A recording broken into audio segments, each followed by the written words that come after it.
So all I would say to reform is stop throwing people under the bus where you don't need to do it. But this could be sour grapes from you. No, it's not sour grapes.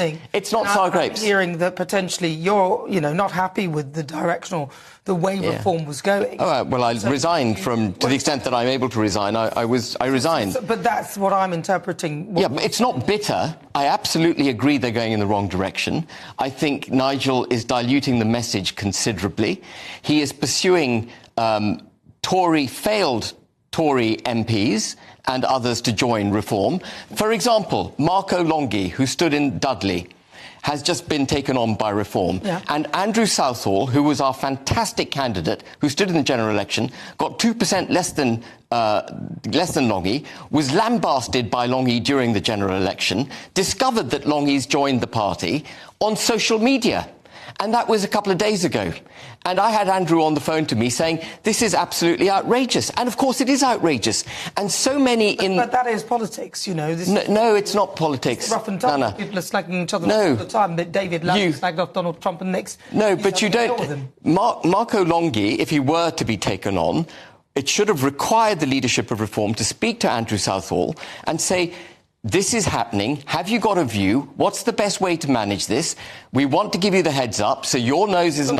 He's now resigned. But we can't all like everybody. Look, Andrew's a great candidate. He's resigned, and he's not alone in the grassroots of reform. There are many, many people who now feel disenfranchised by what's going on. But I think that, this is what we were talking about, playing the long game.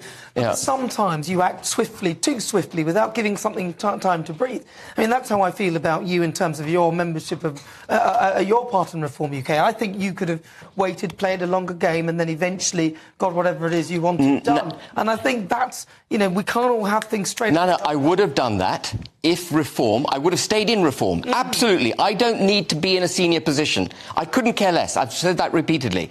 But what is fundamentally, critically important to me is that reform has a constitution and an organisational setup which is essentially democratic and where the leadership has checks and balances on it. Yeah, but that hasn't happened. Yeah, but that's my point, though. It may not have happened, but it could happen. So in time, you have more power within than on the outside. So you can push But you're not within. You're just a subscriber. You've got no voice. But I think that will obviously have to change, and others have expressed that, and I think in time it will happen. It will have to. Well, I think it'll really have to happen. Political party. Yeah. But it will have to happen. So that's why I just think that some people are throwing their toys out of the pram because they're not getting what they want, or they don't. No, I'm not throwing my toys out of a pram. I'm actually referring...